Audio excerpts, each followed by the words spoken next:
समस्त को सप्रेम साईरा आसंतु शुणिबा आजिर प्रशांति अनुचिंता एक नूतन वर्ष आड़कू अग्रसर हेबाकू जाउथुबा बेले आमे समस्ते कौन संकल्प एवं प्रार्थना करिबा उचित।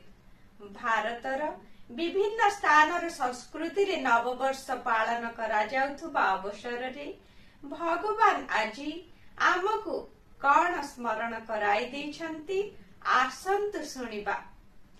तुमे समाजर गोटी गोटी सदस्य, तुमर मंगल समाज मंगल उपरे निर्भर करिथाए, तेणु समस्तकर मंगल कामना कर।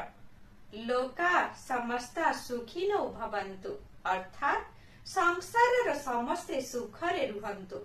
संकीर्ण मानसिकता को त्याग कर आनंद अनुभव करिबा पाई विशाल हृदयधारी हुआ। एही नूतन वर्ष निज सहित किछि भल फलाफल नहीं आसिब।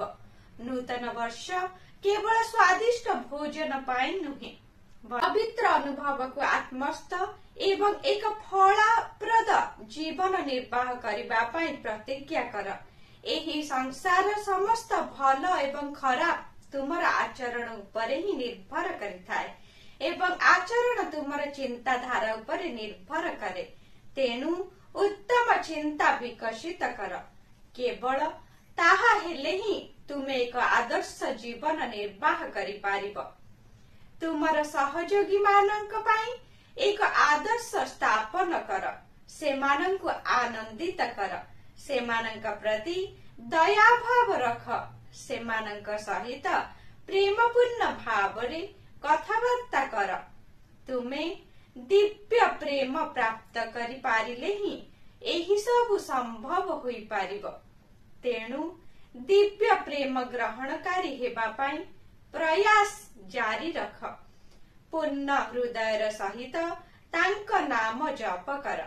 उक्त दिव्य संभाषणटी भगवान मार्च 26 तारिख 2001 मसीहारे सूचाई देइथिले। कहिबार तात्पर्य समस्ते परम शांति प्राप्त करंतु बोली प्रार्थना कर। सम्मुख को आसुथुबा समस्त बाधा विघ्न को अणदेखा करी तुमर कर्म करि चाल। साईराम।